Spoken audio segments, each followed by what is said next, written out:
Welcome to NSTV news. నేను సౌజన్య. ముందుగా ముఖ్యాంశాలు. పద్మశ్రీ విశ్వవిఖ్యాత నట సార్వభౌముడు ఉమ్మడి ఆంధ్రప్రదేశ్ మాజీ ముఖ్యమంత్రి శ్రీ ఎన్టీ రామారావు గారి 103వ జయంతి సందర్భంగా సికింద్రాబాద్ లో ఘనంగా నిర్వహించిన ఎన్టీఆర్ సంగీత విభావరి కార్యక్రమం రాజకీయంగా ప్రాధాన్యత సంతరించుకుంది.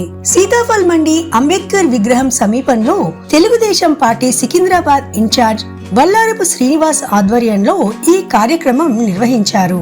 ఈ వేడుకలో పాల్గొన్న మాజీ మేయర్, మాజీ ఎమ్మెల్యే తీగల కృష్ణారెడ్డి మాట్లాడుతూ తెలంగాణలో తెలుగుదేశం పార్టీకి మళ్లీ పూర్వ వైభవం తీసుకురావడానికి కృషి చేస్తున్నామని అన్నారు. రాష్ట్రంలో పార్టీ క్యాడర్ బలంగా ఉందని, త్వరలోనే టీడీపీ మరింత బలోపేతం అవుతుందని ఆయన ఈ సందర్భంగా పేర్కొన్నారు. ఆంధ్రప్రదేశ్ ముఖ్యమంత్రి శ్రీ నారా చంద్రబాబు నాయుడు నాయకత్వంలో తెలంగాణలో పార్టీ పునర్వ్యవస్థీకరణ జరుగుతుందని అన్నారు. కార్యక్రమానికి ముఖ్య అతిథిగా హాజరైన నందమూరి రామకృష్ణ భావోద్వేగానికి గురయ్యారు. తన తండ్రి ఎన్టీఆర్ ప్రజల కోసం జీవితాంతం కష్టపడ్డారని గుర్తు చేసుకుంటూ ఆకాశం, భూమి, సూర్యచంద్రులు ఉన్నంతకాలం తారక రామస్మరణ నిరంతరం వినిపిస్తుందని, కారణ జన్ముడుగా జన్మించిన మా నాన్న నట జీవితంతో పాటు నిజ జీవితంలో కూడా పేద ప్రజల అభ్యున్నతి కోసం ఎంతో పాటుపడ్డారని, ఎన్నో నిద్రలేని ఉపవాస రాత్రులు గడిపారని ఆవేదన వ్యక్తపరుస్తూ తన తండ్రి చలనచిత్రాలలో నటన కోసం చేసిన పాత్రలను పోషించడానికి తన కంటి చూపుని సైతం పోగొట్టుకున్నారని కంటతడి పెట్టారు రామకృష్ణ. అటువంటి పుణ్య దంపతుల కడుపులో పుట్టడం తన పూర్వజన్మ సుకృతమని ఆయన అన్నారు. ఈ వేడుకలో ప్రముఖ సాహితీవేత్త విశ్వనాథ సత్యనారాయణ గారి కుటుంబ సభ్యులు పాల్గొనడం ప్రత్యేక ఆకర్షణగా నిలిచింది. ఎస్ఆర్ఆర్ అండ్ సివిఆర్ కళాశాలలో లెక్చరర్ గా పనిచేస్తున్న సమయంలో ఎన్టీఆర్ ను రంగస్థలానికి నాయకురాలు నాగమ్మ పాత్ర ద్వారా మొదటిసారిగా పరిచయం చేసిన గురువు విశ్వనాథ సత్యనారాయణ అని ఈ సందర్భంగా గుర్తు చేశారు. ఈ కార్యక్రమానికి ఆయన మనవడు విశ్వనాథ మనోహర్ అతిథిగా హాజరై మాట్లాడటం విశేషంగా నిలిచింది. ఈ సందర్భంగా టీడీపీ నాయకులు, ఎన్టీఆర్ అభిమానులు నందమూరి రామకృష్ణ మరియు తీగల కృష్ణారెడ్డిని శాలువాలతో సత్కరించి జ్ఞాపికలు అందజేశారు. అనంతరం మిత్ర బృందం గారిచే నిర్వహించిన ఎన్టీఆర్ సంగీత విభావరి ప్రేక్షకులను ఆకట్టుకుంది. నేను ఇంతకుముందు చెప్పినట్టుగా మనిషి పుట్టితే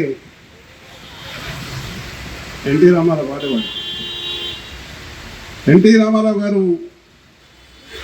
మొట్టమొదటిసారిగా ఆయన రంగ ప్రవేశం చేసేటప్పుడు రాజకీయాలలో I'm the first man in Hyderabad city. మొట్టమొదటి తర్వాత శ్రీపతి రాజేశ్వరరావు వారైతే ఎన్టీ రామారావు మొత్తం శరీరం అంతా కూడా ఎన్టీఆర్. వాళ్ళ కుమారుడు వచ్చాడు.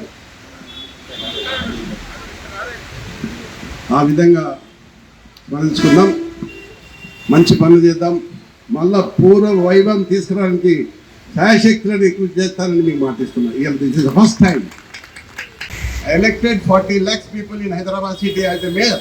40 లక్షల మంది హైదరాబాద్ సిటీలో మేయర్గా చేశారు. అది ఎన్టీ రామారావు, చంద్రబాబు నాయుడు గారు. సరే, ఏదేమైనప్పటికీ వారు నటుడిగా, రాజకీయ నాయకుడిగా ఈ ఆంధ్ర రాష్ట్రానికి ఎన్నో సేవలు అందించి మనందరూ కూడా ఈరోజు మనం సంతృప్తిగా ఉన్నాం. సూర్యుడు చంద్రుడు ఉన్నంతసేపు ఆయన స్మరిస్తూనే ఉండాలి, మనం స్మరించాలి కూడా. అటువంటి మహానుభావులు ఈ ప్రపంచంలో దొరకరు.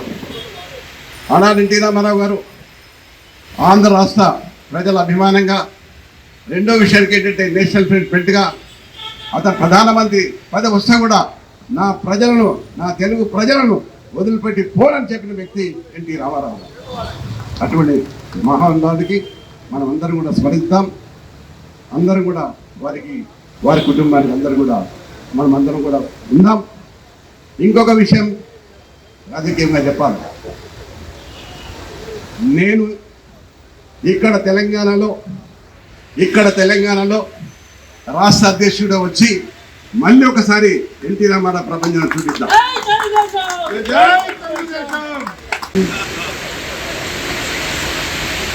ఎవరి పేరు చెప్తే ఎవరి తెలుగు జాతి గర్వపడుతూ ఎవడు పేరు చెప్తే అందరు హృదయాల దేవుడు ఎక్కడనే ఉన్నాడు.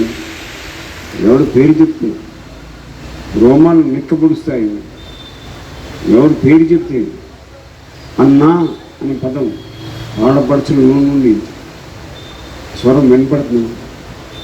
అతడే మన తెలుగు తేజం, తెలుగు పౌరుషం, మనన్న విశ్వవిఖ్యాత నట సార్వభౌముడు, పద్మశ్రీ నటరత్న కళా ప్రపూర్ణ డాక్టర్ నందమూరి తారక రామారావు గారి 103వ పుట్టినరోజు జయంతి సందర్భంగా ఇలా ఎంత కలవడం, వేదిక మీద కలవడం చాలా ఆనందంగా ఉంది. శ్రీనివాస్ గారు, విజయ్ కుమార్ గారు నిర్మించిన వారి బృందానికి వారి వెన్నంటున్న బృందానికి అందరికీ పేరుపైన హృదయమైన నమస్కారం తెలియజేస్తూ, అలాగే వేదిక ముందున్న పెద్దలకు, అభిమానులకు, మా కుటుంబ శ్రేయోభిలాషులకు, మా తెలుగుదేశం పార్టీ వీర సైన్య కార్యకర్తలకు అందరికీ హృదయపూర్వక నమస్కారాలు. ఇక మన అన్న ఎన్టీఆర్ వారి గురించి ఏమని మాట్లాడారు?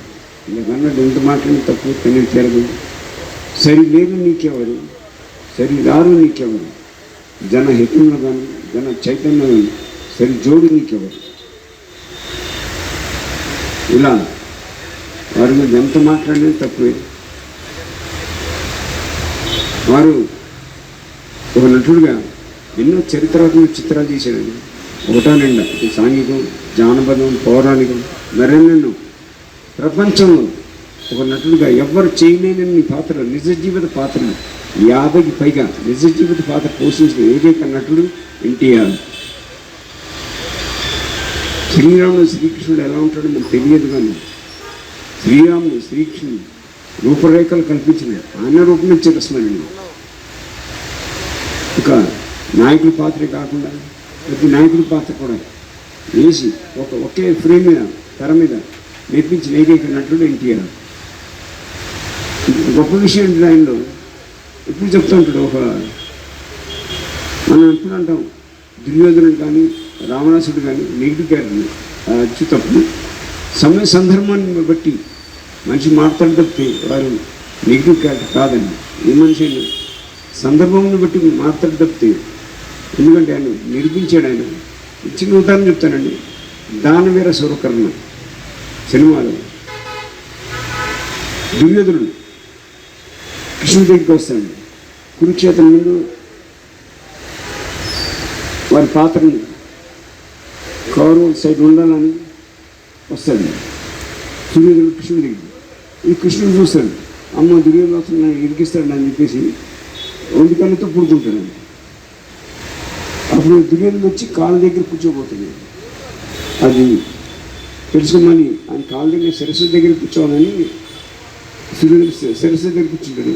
అప్పుడు అర్జునుడు ప్రవేశిస్తారు వారి ఇంట్లోకి. ఆయన రావడమే కృష్ణుడు అర్జునుడు చూసి, బాగా ఎప్పుడు వచ్చింది నీవు అని పద్యం అయిన తర్వాత నీ ఏంటి కోరుకోమంటాడు. కోరుకుంటాడు అర్జునుడు. అయిపోతాడు. తిరిగి చూస్తే దుర్యోధనుడు ఉంటాడు పక్కన. బాగా నువ్వు ఎప్పుడు వచ్చింది సత్యనారాయణ గారు వారి మనమడు ఈయన. అలా జరిగిన సంఘటన యూట్యూబ్లో కొద్దిగా తప్పులతో కూడుకుని ఉన్నది. అసలు విషయం ఆనాడు ఏం జరిగింది అనేది తర్వాత వారు మనకి వివరిస్తారు. మనోహర్ గారు, మీరు అన్నగారిని ఈ విధంగా తెలుగుదేశం పార్టీ సికింద్రాబాద్ అసెంబ్లీ నియోజకవర్గము మరియు సికింద్రాబాద్ డివిజన్ సంయుక్తంగా నిర్వహిస్తున్నాయి. మరి ఆ నిర్వాహకులకు గట్టిగా మన చప్పట్లతో కృతజ్ఞతలు తెలియజేసుకుంటూ మొట్టమొదటి పాటను వినిపిస్తున్నాము.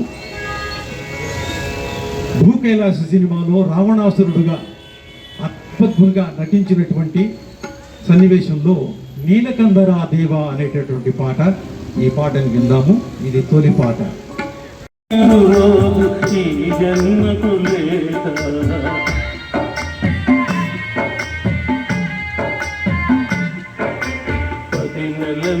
నన్ను మోసి పాలిచ్చి పెంచి మదిరోయక నాకెన్నో ఊడిగాలు చేసిన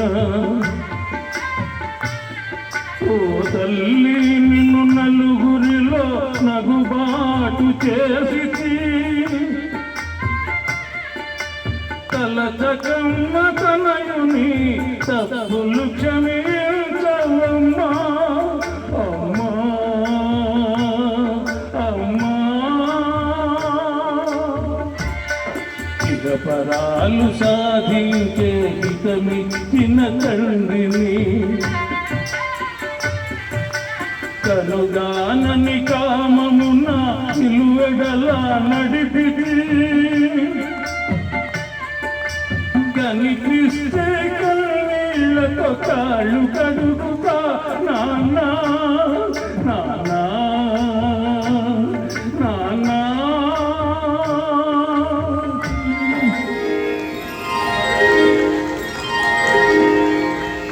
జై వీరహనుమ.